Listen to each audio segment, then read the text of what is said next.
A very good evening, Team Zimbabwe, and welcome to Africa and Beyond Television Network. And this evening, we are taking a look on what is happening in the nation Mozambique. And as we promised that we will look into the issues happening in Mozambique, we need to quickly take a look on what is transpiring at this point in time. And let us take a look onto the protests which are happening. They are continuously protesting in Mozambique. We started to see in the past few days, they were protesting using vehicles. For example, they were protesting during the lunch hour, and the vehicles could stop wherever they are, and they could honor the call for the protests to happen. And that is quite significant. You know, they have a lot of strategies, and today there is something very important which you need to take a look upon. They were standing in solidarity with their leader, and they were singing the national anthem. And I want to show you something which happened.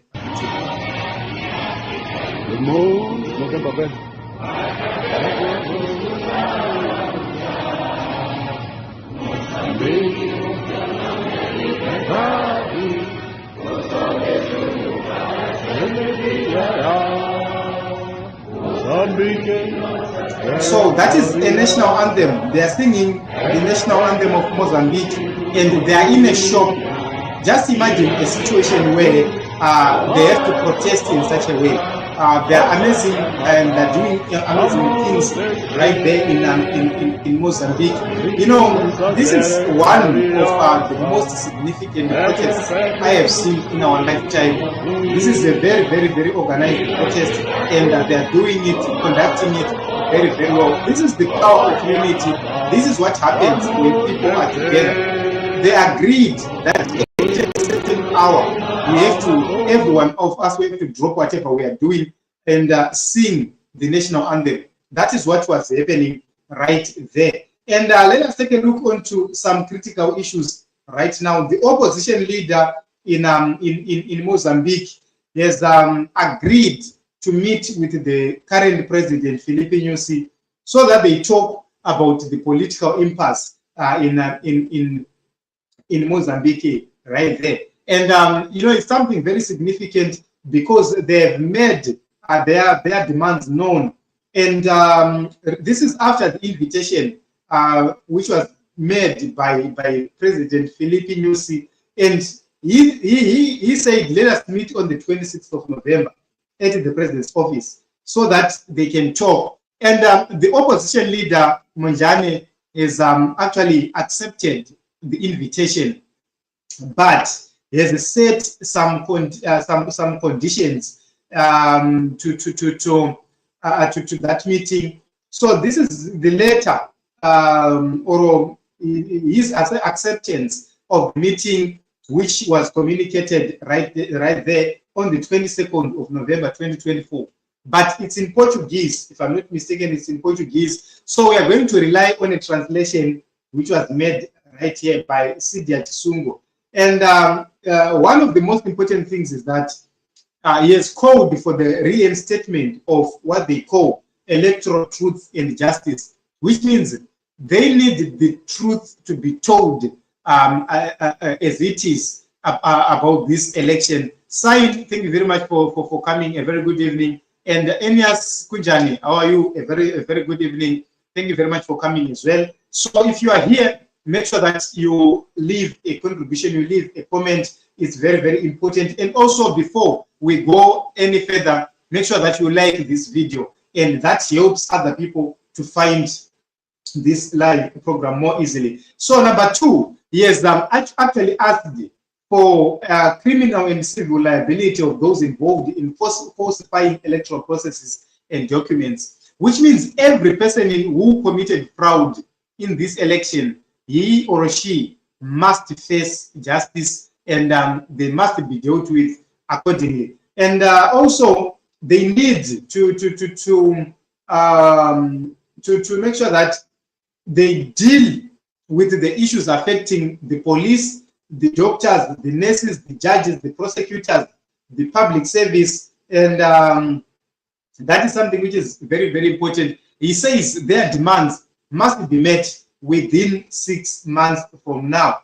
And also, he has called for a public apology, also compensation for the victims and families of protesters who were murdered or who were shot by the police, and also some of them who suffered through various means of aggression from the police. And he's talking about not less than 500 meticals. And this is something which is very important to note. He has also spoken about the issue of grants to primary, to secondary, to university studies for the minors who were affected by the protests. And that is a very, very powerful demand.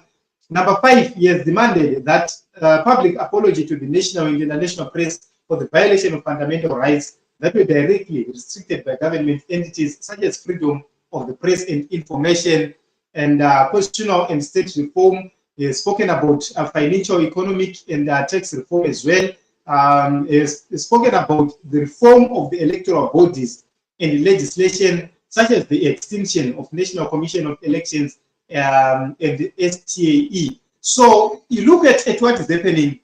This is something which is very, very important. These are valid demands he is making. And remember, he has made 20 of them. He has asked for the creation of the law on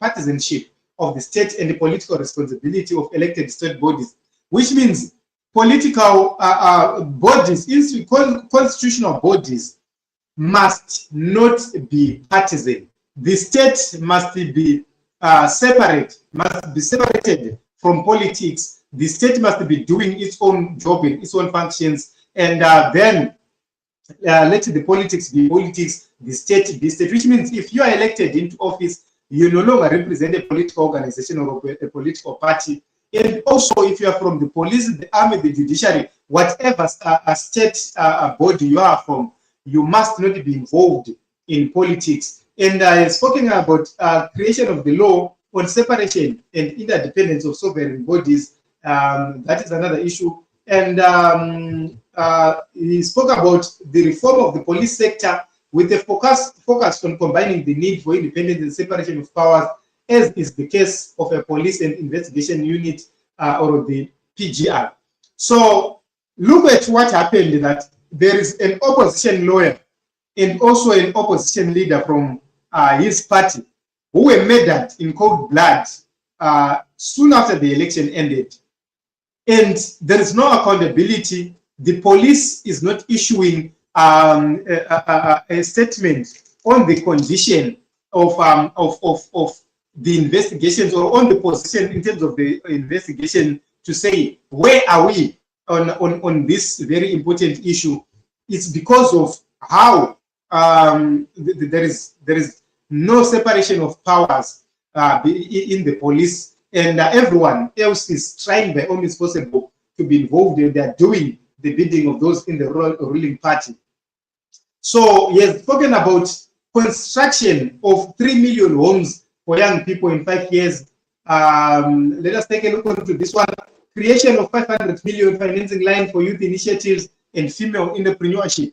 So this man is actually putting demands to say, if you want us to talk, if you want us to have any form of dialogue, we must be ready to meet these conditions so that they benefit the people. He's not doing it because he wants to be in power by hook or crook. He's doing it for the sake of the people. He's speaking about update of the old age pension based on inflation, which means as inflation rages, pension must also move along. And also, he speaks about updating pensions for retirees based on inflation, which means if you retire today, your pension package must also move together with inflation. And also commitment to eliminate kidnappings and the kidnapping within a period of 6 months. This is something which is very important, because we have seen politicians being kidnapped. We have seen opposition people being kidnapped, suffering in the hands of those who are in power. And he's speaking that within the first 6 months from now, we must make sure that they end the elimination and the kidnappings as soon as possible. And also, one of the most important things is that creation of the amnesty law for crimes and the exclusion of civil liability, and also elimination of insurgency in Cabo Delgado within a period of exceeding 1 year. So I'm not so sure on point number 17 right there. I do not know why an amnesty needs to be created right there. But he has spoken about reflection on how to immediately reduce the burden of cost of living on the population and improve social action policy with a focus on widows and disadvantaged people. And also speaks about free school supplies, free uniforms for primary school children from the 1st to the 5th grade. And this is something in terms of inclusion. So look at it, Team Zimbabwe, that this is something which is very important. These are the developments happening right there in Mozambique. But we cannot end this program without taking a look on what Zimbabwe ambassador to Mozambique has said. Victor Matemadanda has said something which is shocking. Let us take a look on what he said. You are right to say allegations. Yes. Allegations are allegations until they are proven. And I don't know who is going to prove. And I also don't know who has the statistic.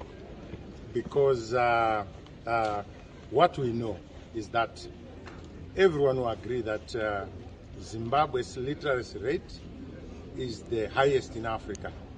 To mean that our people know the dangers of infringing other constitutions and laws. And as ambassador, I never came across a person who is said to be a Zimbabwean who voted. In fact, I was moving around. I didn't see one. And maybe what we want to do here is to deal with evidence so that we know that, yes, here they are on a queue, a legitimate queue. Kwete zviri kuitwa zvokuenda vanhu vanomira musango kuti ndobva kumberengwa ndobva kwakati masanganiswa nei mubush. So are you suggesting that those videos were created? I don't suggest, I'm telling you that those videos are fake. Because how do you get a person from Plumtree, that one from Rewa, that one from Manicaland, that one from Chinoi, being grouped together in a bush?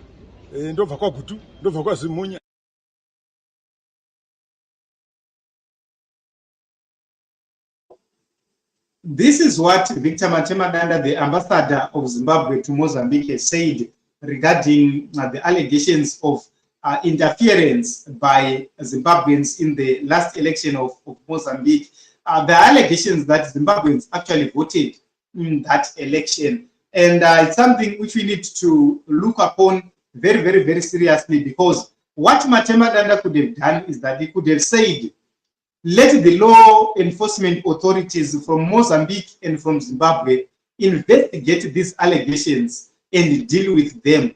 He could have referred this matter even to SADC to say, we are now leaving it in the hands of SADC to do proper investigations regarding the people in the videos, such that these claims are put to an end. And we needed to see these people recorded in those videos, being interviewed, being questioned, and then the Mozambican authorities, they look into the voters' roll to see if these people are involved. Then we put it up to the registrar in Mozambique, the registrar in Zimbabwe. We do a comparison. Are these people in the Mozambique database? Are these people in the Zimbabwean database? And if so, how did this happen? Then once we get that information, we then go to the conclusion.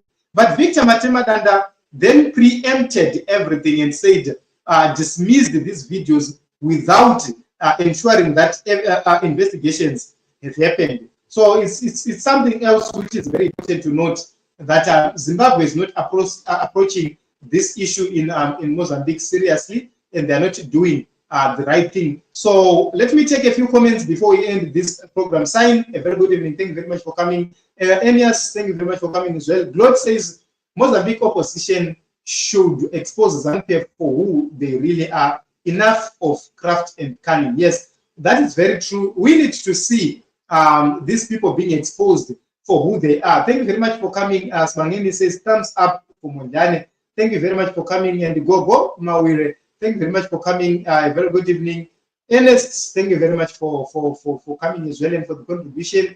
Okay, Tapua says, Ingua, thank you very much for that. Time will tell what is going to happen. Glo says there is nothing surprising about what Matemalanda says. If you consult a witch, you deny them vehemently. Yes, I agree with you right there. They will never agree and they will never confirm what they've done. Okay, Gogo says power to the people, and Aluta Continua, we support you, Mozambique. Yes, thank you very much for being in solidarity with the people of Mozambique. Lucia, thank you very much for coming as well. Tete Lucia says, blessed day. Thank you very much, Tete Lucia, for coming this evening, and a very good evening.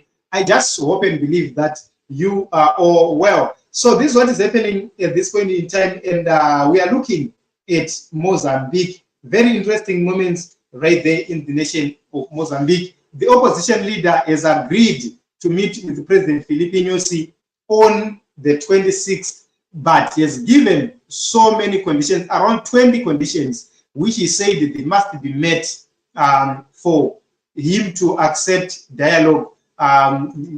President Nyusi must take commitment, or must be committed to those demands which he made. So this is something which is very, very important, and we have looked at the current position right now. So we will wait to see what is going to happen next week. Will the meeting happen on the 26th?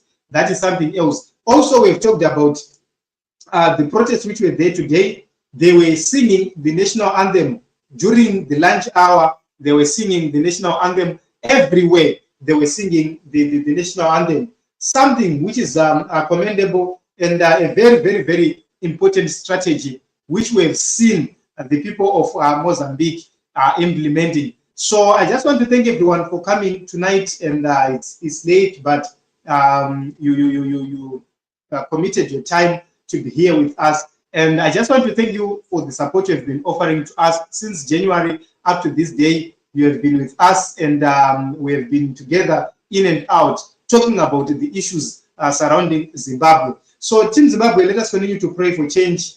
We need to pray that God remembers Zimbabwe, that God hears Zimbabwe. We need God to raise people who need development to happen, who really need change to happen, and we need those people around President Advocate Nelson Chamisa. So we'll continue to watch and see what is happening right there. And let us meet in other episodes as well as other broadcasts. Thank you.